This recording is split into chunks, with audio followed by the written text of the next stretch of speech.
Excuse me! Taxi! This is the 77 WABC minicast.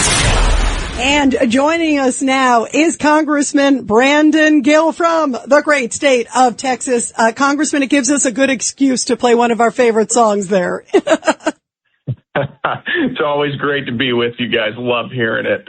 Fill us in on it. There's so much we want to talk with you about. Let's first go to the SAVE Act. What's the latest with that? That's the voter ID, which seems to be, you would think anybody with common sense would say, yeah, we want voter ID. The average American wants voter ID if you look at the polls. But what's the latest happening with Congress on that? Yeah, this is a wildly popular bill with the American people across the aisle. Most people think that voter ID is about as basic and common sense as it gets.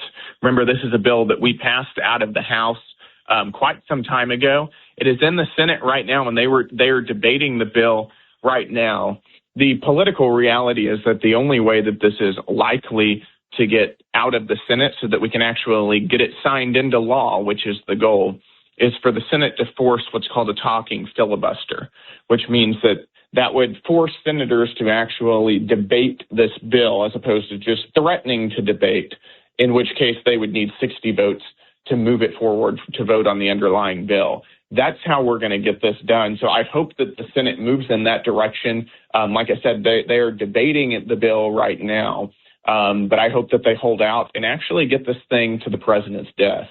Yeah, and the president said this is like the most important, piece of legislation. The other thing is the DHS funding. I mean, we've got all these threats on the homeland. We've got so many issues, and they can't pass it. I just saw a story the other day. I couldn't believe this, that like a class training about IEDs, which you would think would be pretty important after those two guys threw the bombs near Gracie Mansion. Those guys, throwing these IED devices. But yet classes on IEDs, all these different things are being held up, not only obviously travel and everything else. Oh, of course. I mean, we've had multiple radical Islamic terrorist attacks in the United States just over the past couple weeks.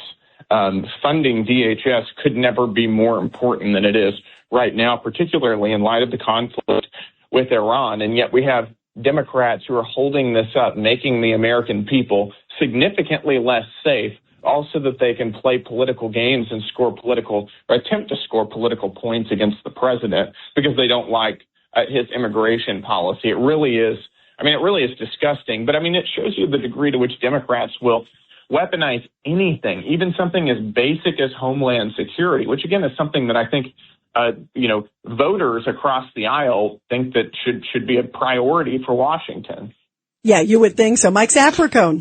Congressman, the Democrats are talking about we're not coming to the table with anything. The president has removed the Homeland Security Secretary. They're pumping money into retraining with ICE and DHS.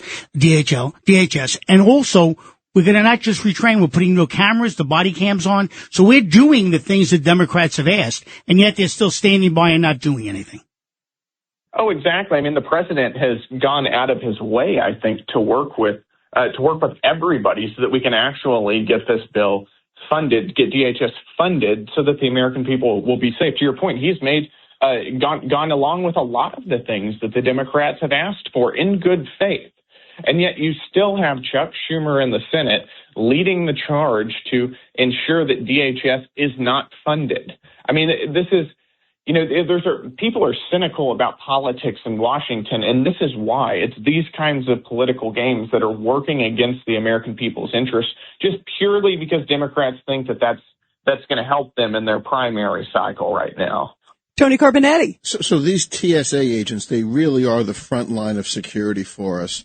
I want the guy that has to watch that monitor when my bag is going through to be paying attention to it, not worried about whether he can pay his rent or his kid's tuition. Is their insurance affected, or is it just their pay? Are they cut off from insurance? That's a really good question. I believe that is still. I was going to say, please say to cut their insurance off. We'd have to go back and check these things. A lot of things are up in the air whenever you have agencies that are not funded. Remember, we are in a partial government shutdown right now. That's what this is. Whenever you have agencies where there's a lapse in appropriations, as we've seen now. So there are a lot of things that are up in the air. like that. But to your point, you want to have confidence whenever you're boarding a plane that everybody on the plane was vetted properly, that their security was screened well. And I trust our TSA agents. They're working hard. You don't want people to feel that you had a shortage of TSA agents and somebody might get through. Yep. And you've already seen massive lines, in Houston and in other major airports. And part of the reason for that is because Democrats won't pay these guys. And Brendan Gill, the passengers paid the $5.60 part of every ticket already. Where did that money go? How come they're not using that money to pay them? Passengers pay. And that's the frustrating part about that. And that's part of the partial government shutdown and what that means. They're bringing in the revenue, but it's not going to the people who need it right now. And that's the problem. And again, this is because Chuck Schumer and the Democrats would rather play games with this. And it makes the American people less safe. I mean, we just had multiple terrorist attacks within our own border. We're in a conflict with Iran right now. Now is not the time to be holding up funding for DHS or the Coast Guard for any other government, or the Coast Guard or any other government agency. Yep, the other one is CISA. It's that's the cybersecurity. Right. I mean, of all things, are you kidding me?